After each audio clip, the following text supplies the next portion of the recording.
Olá, seja muito bem-vindo ao programa Viva Saúde que está começando. E olha, gente, não poderia ser diferente. Primeiro programa Viva Saúde do mês de outubro, a gente tinha que abordar a temática do câncer de mama, a temática do Outubro Rosa. Afinal de contas, este mês a gente sempre lembra da importância de se prevenir do câncer de mama, também da importância do diagnóstico precoce. E esse é um assunto muito sério, é um assunto que precisa ser levado muito a sério por todas as mulheres. A gente sabe que, segundo o INCA, existe uma estimativa de mais de 66 mil novos diagnósticos de câncer de mama em todo o Brasil no biênio 2020-2021. É um número muito alto, mas se nós conseguirmos diagnosticar esses cânceres de maneira precoce, vai ser também muito alta o número de curas, vai ser muito alto o número de felizes tratamentos. E por isso que hoje nós vamos conversar com a mastologista Juliana Gadelha, que está aqui conosco. Doutora Juliana, muito obrigada. Seja bem-vinda ao programa Viva Saúde para a gente começar o mês de outubro falando de uma temática de extrema importância para a saúde da mulher. Seja bem-vinda. Muito obrigada. Obrigada pela oportunidade de estar aqui dando o nosso recado. Isso, doutora Juliana, as pessoas às vezes subestimam um pouco o câncer de mama, mas os números mostram que a incidência ainda é muito alta, né? De acordo com o INCA, aqui na Paraíba, cerca de 1.120 novos casos por 100 mil habitantes devem ser diagnosticados no ano. É ainda muito alto isso, é preocupante. É muito preocupante, principalmente se a gente tiver casos em estadio avançado. Né? Se a gente pensa que já é impactante os 120 mil casos, imagine 120 mil casos avançados. Então, a importância dessa nossa campanha é exatamente alarmar para os números e estimular que as mulheres busquem esse diagnóstico precoce. Hoje em dia é difícil o tratamento do câncer de mama e, para além do tratamento, é difícil o acesso a esses tratamentos? Mirna, é o seguinte, eu tenho percebido que a acessibilidade tem se tornado maior, sabe? Eu vejo essas campanhas muito positivas em termos de despertar o cuidado à população geral. Então, muitas mulheres têm feito rastreamento normal, temos pegado cada dia mais casos iniciais, mesmo no Sistema Único de Saúde, mesmo no SUS, onde eu também trabalho. A gente tem se deparado com casos iniciais. Então, assim, eu acho que tem surtido efeito realmente, mas a gente não pode deixar a campanha estagnada em outubro. Isso. Tem que ser uma coisa que se prolongue pelo ano todo. Isso, é importante fazer esse destaque, afinal de contas, né? Não é esperar o mês de outubro para se cuidar, tem que ter a consciência mesmo que o rastreamento é preciso que seja acontecido. Depois que atinge aquela idade, a mulher vai precisar, sim, fazer rotineiramente seus exames. É preciso ter essa autorresponsabilidade, não é? Doutora Juliana, em relação justamente a esse autocuidado, quando é que deve começar o rastreamento do câncer de mama? As pessoas sempre ficam na dúvida, levam a regra dos 40 anos de maneira muito rígida, mas e aí? Existe uma regra rígida ou isso vai alterar de acordo com o histórico familiar? Como é que funciona? A Sociedade Brasileira de Mastologia e todas as sociedades médicas, o Colégio Brasileiro de Radiologia, recomenda que a paciente faça, a partir dos 40 anos, a mamografia anualmente. Uma coisa que é muito importante é que o exame de rastreamento é realmente a mamografia. Muitas pacientes não gostam, acham que dói, que é doloroso e querem substituir a mamografia pelo ultrassom e até mesmo pela ressonância. Então, cabe a gente alertar que o único exame diagnóstico precoce é realmente a mamografia. E a mamografia não machuca, sabe? Ela pode incomodar, é desconfortável, mas muitos exames são desconfortáveis. A irradiação também da mamografia, que é uma coisa que preocupa, é extremamente segura. Então, não existe nenhum trabalho que mostrou alteração ou indução de tumor por causa de irradiação de mamografia. Anualmente a sua mamografia. E os demais exames, ultrassom e ressonância, seriam indicados baseado no resultado dessa mamografia. Outra coisa que você tocou é em questão à história familiar. Então, a recomendação é que as pacientes iniciem a mamografia 10 anos antes da idade que o parente de primeiro grau teve câncer. Então, se eu tenho uma mãe que teve câncer aos 40, eu preciso começar a minha mamografia aos 30.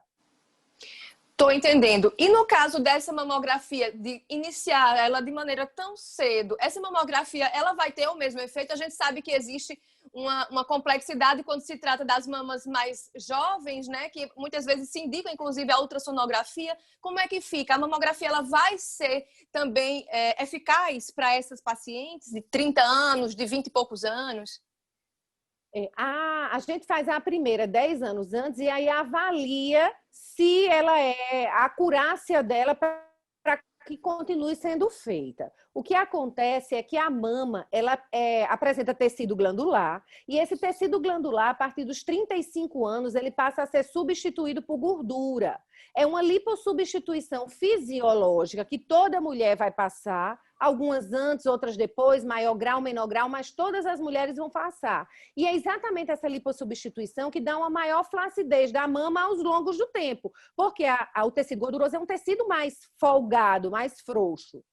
E aí, essa superposição entre tecido fibroglandular, que é a glândula propriamente dita, e o tecido gorduroso, que dá uma tonalidade entre preto e cinza na mamografia e deixa a gente perceber alguma alteração que iria parecer mais branca. Nas pacientes mais jovens, o tecido mamário é muito denso e aí a mamografia aparece muito branca e isso pode ocultar algum nódulo, alguma calcificação. Então, mas existem pacientes jovens que têm mama lipossubstituída. Então, a recomendação é que o mastologista solicite o primeiro exame e, a partir da lipossubstituição, da identificação desse parênquima no primeiro, os outros sejam indicados na sequência.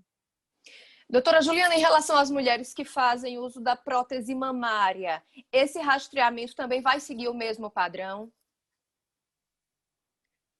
Segue o mesmo padrão. A prótese não retarda diagnóstico. Às vezes, eu acho que até precipita um diagnóstico, na medida que elas se sentem na obrigação de ser mais incisiva com os exames, sabe? Então, assim, a gente não tem contraindicação nenhuma para a colocação de prótese, é tanto que as pacientes mastectomizadas, para reconstruir a mama, a gente usa prótese. Então, é seguro, agora precisa de cuidado. Outra dúvida comum das pacientes é se a mamografia não vai estourar essa prótese. Não, não vai estourar. É extremamente seguro. Eu nunca vi nenhum caso de prótese rota por conta de mamografia. Isso, até porque então essas próteses todas passam por esses testes também, não é? Com Elas certeza, precisam, né, estar adaptadas para sofrer esse tipo de impacto, não é? Isso, exatamente. Doutora Juliana, em relação a tratamento, os tratamentos hoje do câncer de mama, eles giram em torno de quê? O tratamento do câncer de mama hoje, o tratamento básico inclui a cirurgia, a quimioterapia, a radioterapia e a hormonioterapia, que é um comprimido. Nem toda paciente vai passar por todos os estágios. O único estágio que está envolvido em todos os tratamentos é o tratamento cirúrgico, é a cirurgia. Mas a quimio, a rádio e a hormonioterapia vai depender do estadiamento dessa doença e das características imunohistoquímicas, ou seja, a característica própria do tumor, para a gente ver medicação que faz ou que não faz efeito. Doutora Juliana... O importante, só um minuto, Mirna. O importante é frisar que quanto mais inicial o diagnóstico, menos agressivo o tratamento. Então, menos quimioterapia essas pacientes vão submeter, menor incidência de radioterapia também. E a cirurgia, ela pode ser mais conservadora quando a gente está diante de um tumor de menor tamanho. Isso, e aumenta, então, a possibilidade... Aumenta bastante a possibilidade de cura nesses casos, quando o diagnóstico ele é feito de maneira prematura, não é? Com certeza. Doutora Juliana, e a gente sabe que no caso das mulheres que têm histórico familiar, muitas ficam preocupadas desde então que a Angelina Jolie fez aquela operação. Isso veio muito à tona. Mulheres que têm casos na família buscaram fazer alguns exames para verificar se eles tinham algum gene que teria predisposição ao câncer de maneira prematura. E existe a possibilidade hoje de mulheres que conseguem fazer algum tipo de mapeamento genético e tudo, delas identificarem se realmente elas estão mais propensas ao câncer de mama e seria até uma conduta de indicação fazer uma mastectomia? Sim, existe sim.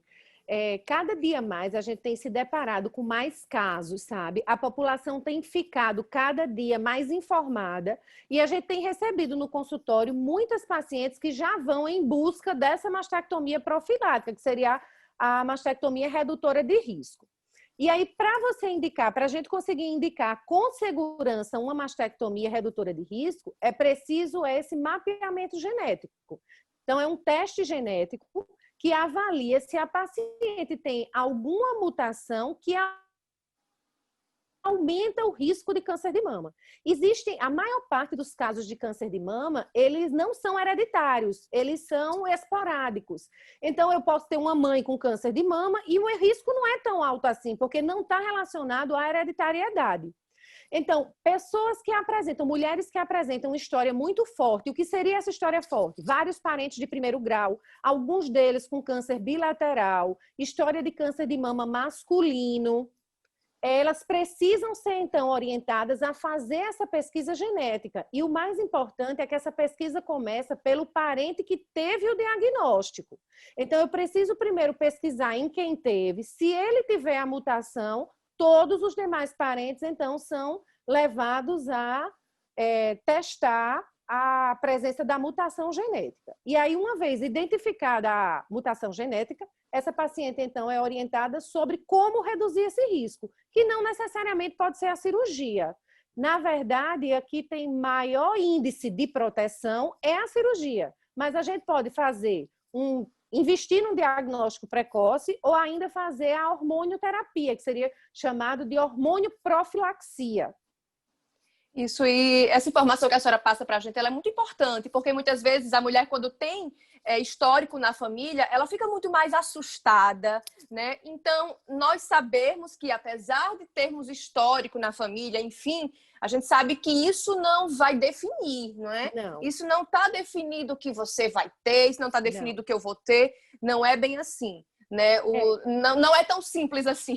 Não, algumas pacientes, inclusive, levam uma carga nas costas que não pertence a ela. Eu falo muito isso a paciente, gente, vamos testar, porque se você for realmente, se você tiver a mutação, você vai levar consigo a carga que você tem, mas você já está com aquele medo que não lhe pertence ainda. Então, vamos testar para a gente ver o que realmente pode fazer para melhorar até o psicológico mesmo, porque é uma doença que realmente mexe muito com a mulher, né? É uma perda de autoestima, já não basta a perda da mama, vem a perda do cabelo com a quimioterapia, então realmente mexe muito com a nossa condição de mulher.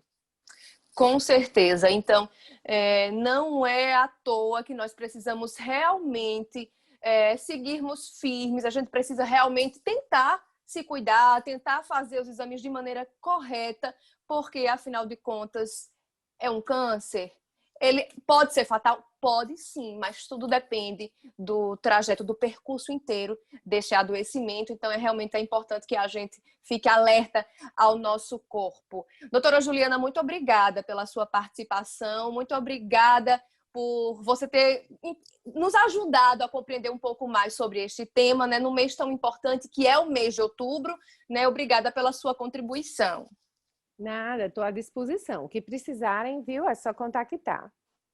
Não sai daí não, que no próximo bloco a gente continua o programa Viva Saúde. Vamos continuar falando sobre essa temática, a temática do câncer de mama. Não sai daí que a gente volta já.